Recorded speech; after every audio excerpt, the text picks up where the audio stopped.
Hello my dear students, welcome to the class of physics origin. Students, बहुत सारे बच्चों का एक सवाल था, सर चार्ज इनवेरिएंट होता है, उसको एक्सप्लेन कीजिए। तो बच्चों, इनवेरिएंट का मतलब क्या होता है? इनवेरिएंट का मीनिंग होता है बच्चों कि चार्ज जो है ना वैरी नहीं करता है कि नहीं? मास वैरी करता है बट चार्ज वैरी नहीं करता है। ये इनवेरिएंट का मीनिंग है कि नहीं? जैसे अगर किसी बॉडी के स्पीड को हम बढ़ाते हैं ना, तो उसका मास चेंज कर जाएगा। लेकिन अगर हम बॉडी के स्पीड को बढ़ाते हैं या घटाते हैं, कुछ भी करते हैं, उसके चार्ज पे कोई फर्क नहीं पड़ेगा। चार्ज जो है ना independent of the speed of the body. Clear? तो बाबू, इस चीज़ को समझने के लिए ना हम लोग यूज कर रहे हैं स्पेशल थ्योरी ऑफ रिलेटिविटी का, जो कि आइंस्टीन के द्वारा दिया गया था। बाबू, स्पेशल थ्योरी ऑफ रिलेटिविटी क्या कहता है? देख लो। ये हम यहाँ से हमको एक फार्मूला मिला था, m=m0 root under 1 - v² / c²। ये स्पेशल थ्योरी ऑफ रिलेटिविटी से एक फार्मूला मिला था, ठीक है? तो जिसमें m0 जो था ना, ये था आपका रेस्ट मास, है ना? अगर कोई बॉडी रेस्ट में है, ठीक है, तो उसका कुछ मास होगा, और उस मास को रेस्ट मास मान लिए, है कि नहीं? और ये जो m था ना, ये आपका था मास ऑफ द बॉडी, ठीक है? मास ऑफ द बॉडी, ठीक है? मास ऑफ द बॉडी कब? जब बॉडी v वेलोसिटी से मूव कर रहा था, है कि नहीं? है ना? When body moving with speed v। Clear? अब देख लो।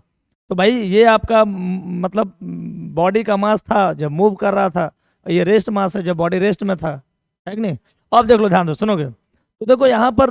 देखो यहाँ पर इसका मीनिंग क्या होता है ना, कि भाई अगर वेलोसिटी हमारा बहुत कम है, जैसे जो नॉर्मल वेलोसिटी का बात करते हैं, जैसे हम लोग बाइक चलाते हैं, जैसे हम लोग मतलब मान लो एरोप्लेन से जा रहे हैं, ठीक है? तो ये सब जो वेलोसिटी होता है ना, तो वो बहुत छोटा वेलोसिटी होता है कि नहीं? तो उस वेलोसिटी पे हमारा मास चेंज नहीं करेगा। जो मास चेंज करता है ना, जो मास आपका वेलोसिटी पे डिपेंड कब करेगा? जब वेलोसिटी ज़्यादा होगा, वेलोसिटी बड़ा वेलोसिटी हो जाएगा, वो वेलोसिटी लाइट के अराउंड हो जाएगा, लाइट के अक्रॉस चला जाएगा, तो वहाँ पर आपका मास चेंज करेगा। जनरल लाइफ में जो मास है ना, वो चेंज नहीं कर पाएगा, है कि नहीं? जैसे हम लोग सोचेंगे ना कि बाइक चला रहे हैं, स्कूटी चला रहे हैं, या फिर ये सब जो नॉर्मल वेलोसिटी का बात करेंगे, जो नॉर्मल स्पीड का बात करेंगे, वहाँ पर मास चेंज नहीं करेगा, ठीक है? देख लो, जैसे मान लो ना कि हम लोग जो, देखो ये भी क्या है भाई, ये भी हो गया वेलोसिटी ऑफ द बॉडी, ठीक है? और नॉर्मल वेलोसिटी की जब बात करेंगे ना बाबू, तो नॉर्मल वेलोसिटी अगर मान लो यहाँ पर कुछ भी रखेंगे, सी क्या है? स्पीड ऑफ लाइट,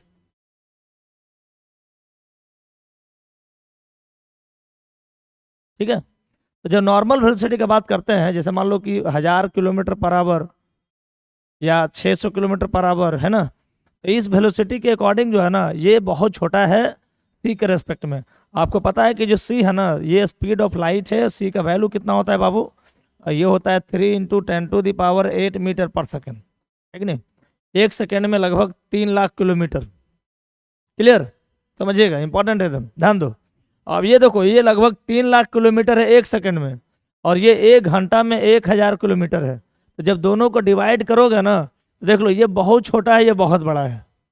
अगर किसी छोटे से नंबर में ना बड़ा नंबर को जब डिवाइड करते हैं ना, तो वो अप्रोक्सीमेटली 0 के बराबर आ जाता है कि नहीं? ये देखो, भी तो बहुत छोटा हो जाएगा, जो जनरल स्पीड है हम लोग का, और ये सी क्या है? बहुत बड़ा है, जो कि लाइट का स्पीड है। तो छोटे स्पीड में अगर बड़ा स्पीड को जो डिवाइड करते हैं, छोटा में जब बड़ा को डिवाइड करेंगे, तो ये अप्रोक्स ये आ जाएगा क्या? 0 आ जाएगा, है कि नहीं? जब बहुत छोटा नंबर में बड़ा से डिवाइड करेंगे तो 0 आ जाएगा। और जब ये 0 आ जाएगा बाबू, तो इस कंडीशन में जो हमारा एम है ना, देख लो, ये एम जो है m0/√अंडर कितना? 1 - 0, यानी कितना? m=m0/1, यानी m0 के बराबर ही होगा, है ना? जब वेलोसिटी अगर छोटा है ना, तो मास, रेस्ट मास और मूविंग मास में कोई फर्क नहीं पड़ता है। बॉडी के वेलोसिटी चेंज करने से मास पे उतना फर्क नहीं पड़ेगा। क्लियर? ध्यान दो, इधर सुनोगे। अब देख लो, अब अगर हम वेलोसिटी को क्या करते हैं, देखो, अब अगर हम लोग वेलोसिटी को क्या करता है ना बाबू, देख लो यहाँ से थोड़ा सा, यहाँ पे देखो, इरेज कर रहे हैं इसको, ठीक है? अब अगर वेलोसिटी को ना हम लोग लाइट के क्रॉस ले जाते हैं, देख लो, इफ हम यहाँ पर क्या कर रहे हैं, इफ v = c, अगर हम v को c के इक्वल मान लेते हैं, देन, ठीक है, अगर वेलोसिटी ऑफ बॉडी को हम लाइट के वेलोसिटी के इक्वल मान लेते हैं भाई, तो यहाँ से जो हमारा m का जो फॉर्मूला था ना, ये एम का फॉर्मूला कितना हो जाएगा, m not by root under 1 - v² by v², क्योंकि दोनों तो इक्वल हो गया, v² और c² दोनों आपस में बराबर है, दोनों v और c। तो ये देखो दोनों को इक्वल करेंगे तो इसको ये कैंसिल करेंगे बाबू, तो ये कितना हो जाएगा, एम नॉट बाई कितना रूट अंडर 1 - 1 हो जाएगा, है कि नहीं। और ये हो जाएगा कितना, एम नॉट बाई ये 1 - 1 0 आ जाएगा, ये इन्फानाइट हो जाएगा। देख लो, ध्यान दो, यहीं पे देख लीजिए, यहीं पे हम लोग का ना जो हम लोग बात कर रहे थे भाई, यहीं पर देख लो, ये हमारा बता किसी भी बॉडी का जो मास है वो इन्फानाइट कब आता है बताओ। ये क्या था, जब बॉडी मूव कर रहा था, जब बॉडी को भी वेलोसिटी से मूव करवा रहे थे और भी को ना अप्रॉक्स सी के इक्वल मान लिए, मतलब जो नॉर्मल वेलोसिटी है ना उसको लाइट के वेलोसिटी के बराबर मान लिए। तो जैसे ही नॉर्मल वेलोसिटी को लाइट के वेलोसिटी के इक्वल करेंगे ना, तो जो बॉडी का मास है ना, जिस वेलोसिटी से बॉडी चल रहा था, तो उसका जो मास है ना वो इन्फानाइट आ जाएगा। देख लो, यानी इंक्रीज कर गया, बहुत ज़्यादा बढ़ गया। ठीक है, सीधा मतलब है भाई कि बॉडी के वेलोसिटी चेंज करने से ना उसका मास इंक्रीज कर जाता है, मतलब वेलोसिटी, बॉडी का वेलोसिटी अगर बढ़ाते हैं बहुत ज़्यादा ना, तो उसका मास भी बहुत ज़्यादा बढ़ जाएगा, है कि नहीं। देख लो, ध्यान दो, सुनो। और रेस्ट मास क्या होगा, रेस्ट मास घट जाएगा उसका, जो रेस्ट मास का मतलब हो कि जब बॉडी रेस्ट में था वो मास घट जाएगा, है कि नहीं। और जो उसका जो भी वेलोसिटी के साथ जो मास था वो मास बढ़ जाएगा। क्लियर। तो सिंपल बात है भाई कि यहाँ पर जो मास है ना वो वेरिएंट होता है, मास वेरी करता है, ठीक है, लेकिन इसके चार्ज पे कोई इफेक्ट नहीं पड़ता है कि नहीं। तो इसलिए हम कहते हैं कि चार्ज इज इनवेरिएंट, है ना, चार्ज इज इनवेरिएंट, मतलब चार्ज तो वेरी करता है स्पीड के साथ, लेकिन मास वेरी नहीं करता है कि नहीं।